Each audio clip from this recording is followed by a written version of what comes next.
दुनिया के सबसे मशहूर मेडिकल जर्नल दी लैंसेट ने अपने 8 मई के अंक के संपादकीय में पीएम मोदी की आलोचना करते हुए लिखा है कि उनका ध्यान ट्विटर पर अपनी आलोचना को दबाने पर ज्यादा और कोविड-19 महामारी पर काबू पाने पर कम है। जर्नल ने लिखा, ऐसे मुश्किल वक्त में मोदी की अपनी आलोचना और खुली चर्चा को दबाने की कोशिश माफी के काबिल नहीं है।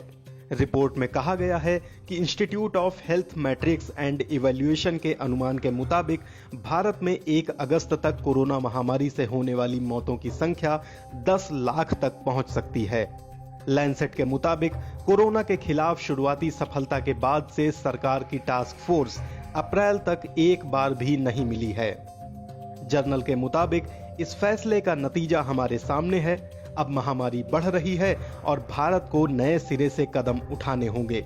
इसकी सफलता इस बात पर निर्भर करेगी कि सरकार अपनी गलतियों को मानती है और देश को पारदर्शिता के साथ नेतृत्व देती है या नहीं। जर्नल के मुताबिक वैज्ञानिक आधार पर पब्लिक हेल्थ से जुड़े कदम उठाने होंगे। लैंसेट ने सुझाव दिया है कि जब तक टीकाकरण पूरी तेजी से नहीं शुरू होता, संक्रमण को रोकने के लिए हर जरूरी कदम उठाने चाहिए। जैसे जैसे मामले बढ़ रहे हैं, सरकार को समय पर सटीक डेटा उपलब्ध कराना चाहिए। हर 15 दिनों पर लोगों को बताना चाहिए कि क्या हो रहा है और इस महामारी को कम करने के लिए क्या कदम उठाने चाहिए। इसमें देशव्यापी लॉकडाउन की संभावना पर भी बात होनी चाहिए। जर्नल के मुताबिक संक्रमण को बेहतर तरीके से समझने और फैलने से रोकने के लिए जीनोम सीक्वेंसिंग को बढ़ावा देना होगा। लोकल स्तर पर सरकारों ने संक्रमण रोकने के लिए कदम उठाने शुरू कर दिए हैं, लेकिन ये सुनिश्चित करना कि लोग मास्क पहने, सोशल डिस्टेंसिंग का पालन करें, भीड़ इकट्ठा ना हो, क्वारंटीन और टेस्टिंग हो, इन सब में केंद्र सरकार की अहम भूमिका होती है। जर्नल में कहा गया है कि टीकाकरण अभियान में तेजी लाने की जरूरत है।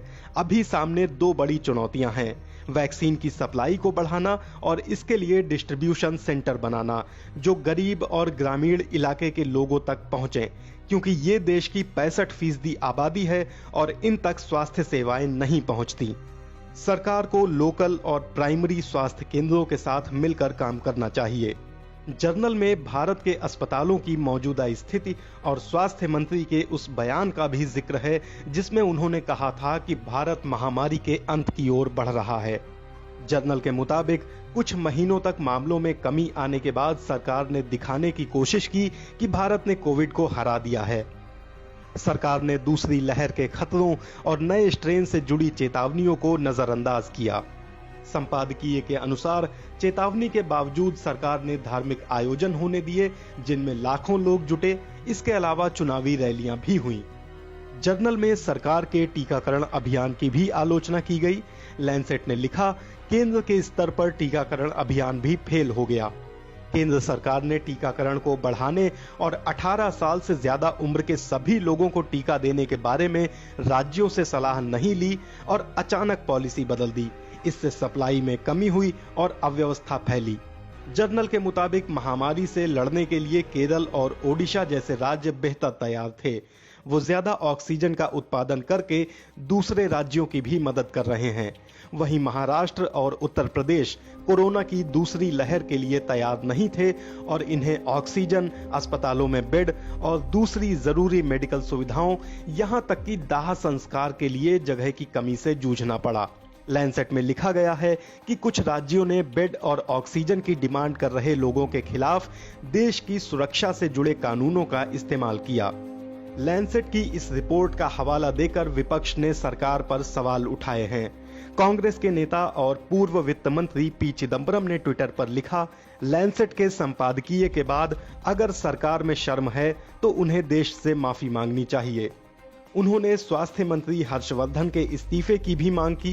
कांग्रेस नेता जयराम रमेश ने लिखा, सरकार में ढिंढोरा पीटने वाले पहले लैंसेट की रिपोर्ट के संपादकीय का इस्तेमाल अपनी तारीफ के लिए कर चुके हैं। टीएमसी की सांसद महुआ मोइत्रा ने लिखा, खुद से लाई एक नई राष्ट्रीय आपदा, ये कहना है लैंसेट का। इससे कोई फर्क नहीं पड़ता कि बाबा रामदेव को लगता है कि आप बहुत अच्छा काम कर रहे हैं। मुंबई कांग्रेस के ट्विटर हैंडल से लिखा गया है, दुनिया की सबसे अच्छी मेडिकल जर्नल का कहना है कि मोदी सरकार ने वायरस की पहली लहर के बाद ही जीत का ऐलान कर दिया। सरकार ने देश को दुनिया भर में हंसी का पात्र बना दिया।